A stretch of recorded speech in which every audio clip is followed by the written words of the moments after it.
On 107.9 FM, this is GTFM on a Monday morning, 14 minutes after 11 o'clock. Hope we're having a great start to your week. Love that song, Transvision Vamp and Baby I Don't Care. We do really though, don't we? And before that, starting the hour off musically, it was Robin and Missing You. So as I said, fast approaching at 11:15. And as this community link, we always try to fit in a guest. Well, this morning is no exception. He's a star in his own right. He's from Swansea, I do believe. We're going to find out in just a couple of seconds' time. But he's worked for some great radio stations, I have to say, including the great Radio Luxembourg, Captain Gold, Magic. Oh, it's nostalgia. It's nostalgia, Shaun. Well, it all sounds quite impressive when you put it like that. But yes, yeah. I don't know what to say really. I've been very, very fortunate in as much as it was the only thing I ever wanted to do with my life, and it stopped me from having a proper job now for 30 odd years. So it's very nice to be here talking to you, Gareth. Yeah, absolutely. Shaun Tilley. And you are from Swansea, Shaun, aren't you? That's right, Swansea born and bred, yeah. I was born in Morriston Hospital. And spent the majority of my life growing up in the Sketty area of Swansea. Very nice, very nice. As for your listeners, but yeah, although predominantly my family were more from the sort of Town Hill, Mayhill area, really. Certainly my mum's side, and very, very working class background. My father was he was an area manager of betting shops when I was very, very young. And then in about 1973, I would think, he was a plasterer by trade, and he started up a building business, which eventually became very successful. But initially, anybody that's old enough will remember around 1973, the time to start off a business like that could not have been any worse, because it was the 3-day week. That's right, that's it, yeah. Literally a couple of months after he started it, so the price on materials for building and what have you skyrocketed, and but he managed to grind that out. My father's a wonderful man. He was real old school, and he was a grafter, and I think I've got my sort of ability to work hard and get my head down and graft away. That certainly came from him, although my mum is like that as well. She's a real sort of grafter too. So yeah, lovely upbringing. Only child, but I was surrounded by a family. I had uncles that were very near to me in age, actually, because my mum came from a very large family. I didn't have brothers or sisters. However, I did have aunties and uncles that weren't that much older than me. And I had wonderful grandparents. Unfortunately, I didn't know my grandparents on my father's side. My grandmother died on my father's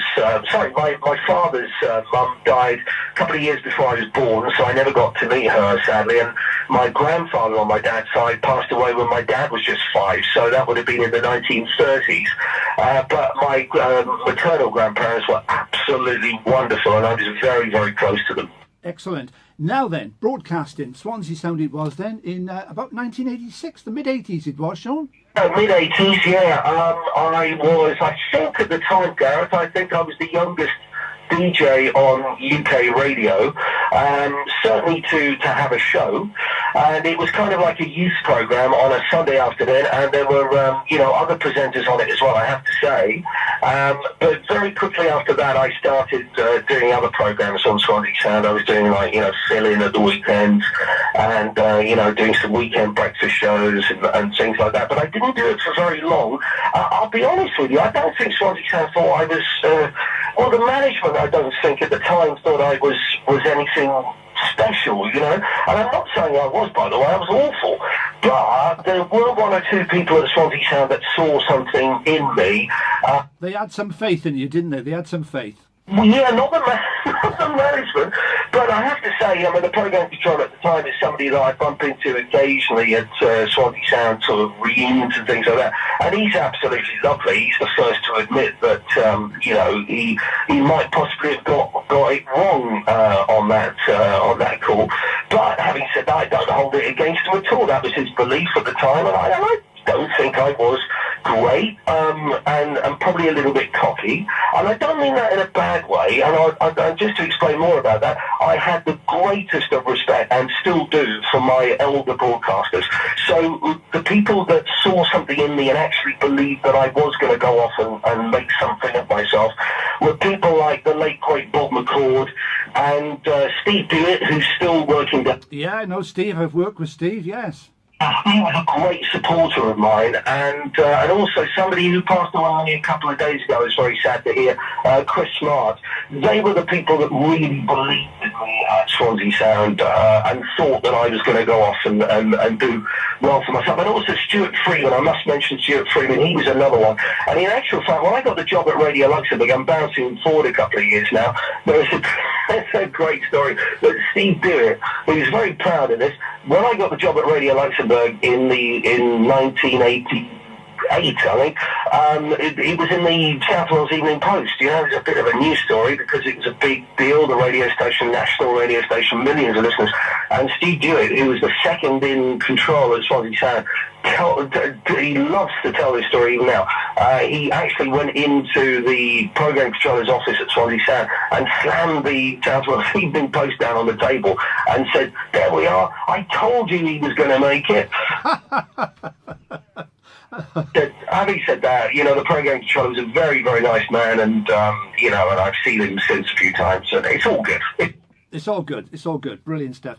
Now then, you mentioned Radio Luxembourg, of course. So who were the big jocks there? Because obviously, when you think of Luxembourg, you think of people like Tony Prince straight away, Bob Stewart straight away. They had some great jocks, didn't they? Oh, fantastic. Yeah, very much the radio station I listened to when I was growing up. There were three radio stations that I always wanted to work for. Radio Luxembourg, Capital, and Radio 1. And I've been very, very fortunate to well, I'll tell you more about Radio 1 shortly, but certainly Luxembourg and Capital, you know, were radio stations that I had marvellous times at, on the gold side of Capital. But Radio Luxembourg was a big part of my life, 4.5 years, and I was very, very fortunate to get there when it was still a big deal. And I think probably for the first 2 years that I was there, I caught the back end of those wonderful spin-offs that you got from Radio Luxembourg, where you were back in the UK doing gigs and interviewing pop stars and sort of going and comparing tours. I did some great tours, you know, I went on the road with Bros. Bros were like the biggest thing at the time, and I went around and compared many of their gigs. We had a big singer at the time in America called Tiffany, and she had a huge #1 with I Think We're Alone Now. That's right, yeah. And the video was filmed at a shopping mall in America. And to promote herself in the UK, she came over and did shopping malls up and down Great Britain. So I went with her and compared that. So what happened to Tiffany then, out of interest? Well, she carried on being a big star in America, and she certainly wasn't a one-hit wonder in the UK. She had about 2 or 3 top 10s over here.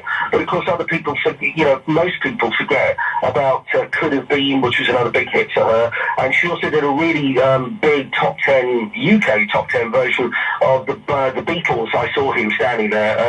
Well, it was I saw her standing there for the Beatles. She did, I saw him standing there. So she had about 3 top 10s over here.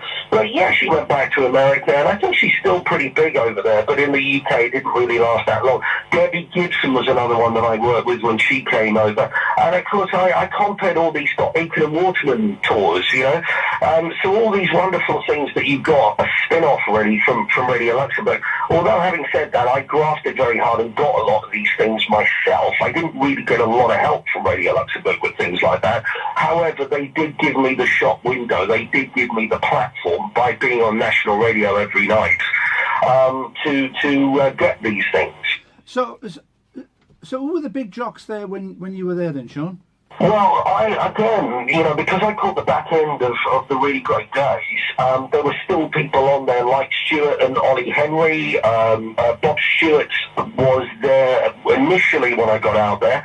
Then he left for about 18 months to go to America, but it didn't work out for Bob in America. And what happened was he came back to Radio Luxembourg about 18 months later, and then we ended up being big friends. We co-hosted a lot of the sponsored shows together on air, and we actually ended up sharing a house together because he traded in his 17 years of life in Luxembourg to go and pursue the American dream. And when it didn't work out for him, when he came back to Luxembourg, he had nothing. You know, he had no more house over there. So he ended up sharing with me for the whole time that we were there together. So Bob and I were big, big friends, and we still are too. Now, people like Mike Hollis. Mike Hollis was a huge Radio Luxembourg DJ in the 80s. He looked great. He was doing Sky TV as well as being on Radio Luxembourg, and he was a big, big star on there, very popular on the road shows back in the UK. He was a great friend of mine and still is to this day, but we were particularly close out there.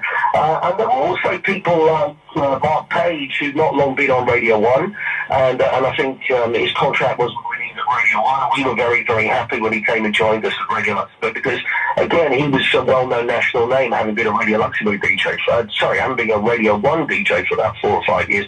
And there were one or two other jocks out there that came sort of in and out. It worked out for some people, it didn't work out for other people. It worked out very well for me, and of course I stayed probably a little too long because I had a great opportunity to come up and work at some big radio stations, but I had a real loyalty and love for Radio Luxembourg.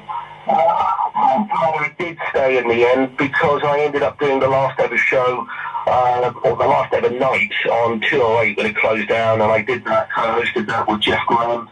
He sadly passed away about a year and a half ago now, I think. And of course the team when I left were people like Chris Moyles, you know, so... and he did all right, didn't he?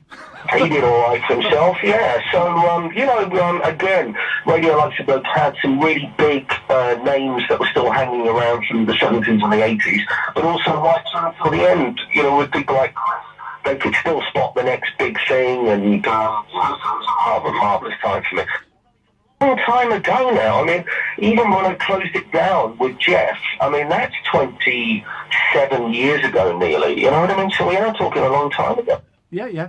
Now then, I can remember in the days when I used to listen to Luxembourg, Paul Burnett, brilliant. Oh, yeah. And of course, you're pally with a lot of these people like Mike Reid, a former Luxembourg jock as well. Yeah, that's right. Paul, I know Paul and Mike very, very well. I mean, Paul is one of my best friends, actually, which is quite surreal because he was my absolute number one hero when I was growing up. And we worked at a couple of radio stations together. But having said that, he was very... what you found when you got to Radio Luxembourg was the old jocks who were no longer there. I think by the time I got to Luxembourg, I think Paul was possibly at Capital Radio then, I think, because I do recall going in and sitting in on his shows and becoming very friendly with him. And I've known Paul now. Oh no, I tell you what, the first time I actually met him was I was doing some shows for BBC World Service, and he was at BBC World Service, and very, very encouraging to me. And that's when we actually first met each other, and we've been great friends now for about 31 years, something like that. To his wife Nicole as well. Mike is something that I'm very fond of. I used to share a house with Mike, you know, when we worked at the radio. Is that Mike Reid? Yeah, Mike Reid, yeah. You know, all those guys, they're all big, big friends of mine that I've got to know over the years. I worked with them, most, if not all of them, at one radio station or another, but all the guys that I grew up listening to have all, you know, I'm very pleased to say, all become either people that I know very well and I've worked with and got on very well with, or in some cases, really great friends of mine, you know. But when I think back to the people that I grew up listening to, the majority of them, yeah, I mean, David Hamilton was somebody I grew up listening to. He's one of my best friends, you know, and I was... Diddy David? Yeah, I'm seeing him this Friday actually. And Ed Stewart was a really, really close friend of mine, and also my wife was very fond of Ed, and he was very fond of her. Can I just say something there? It was Ed Stewart who gave me my radio debut. And I tell you where it was. It was a Radio 1 roadshow in 1976. Because I'd met Paul Burnett in 74 for the first time. The only time I've ever met... Paul came to Wales, didn't he?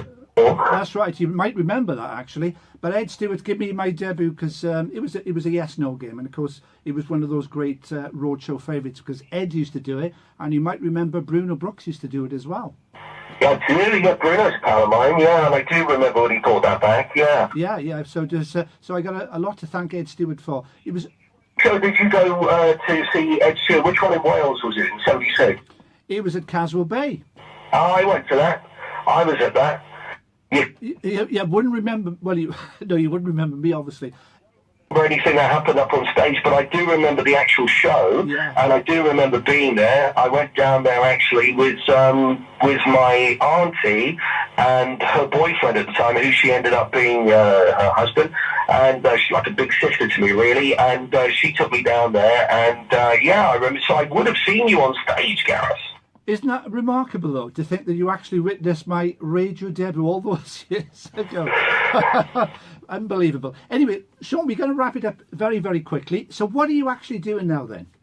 Well, I work for the BBC now, and I have done since I left Gold, as it is now, Capital Gold as it used to be. I think that was back in 2014. I did actually start working for the BBC, though, full-time in 2011. I did that along with Gold for about 3 years. But now I work solely for the BBC, and I do 70s and 80s Heaven on BBC Radio every week, and I do my Top 20 Countdown, which is on tonight at 9 o'clock on BBC Radio in the South. And I do a show called Top of the Pops Playback, where we do an old edition of Top of the Pops. We remember it with either a pop star who appeared on that Top of the Pops, or one of Pan's people, or one of Lath & Co., or perhaps the original presenter of that show. I've been doing that for a number of years now, and I just started making a series called My Radio 1, which, if you remember earlier on, I said I'd get around to talking about this series about Radio 1. And what it is, we're going to concentrate on Radio 1 from 1967 when it started, right through to the middle 80s. We're not going beyond that. We're just dealing with that period when it was arguably the biggest music radio station in the world.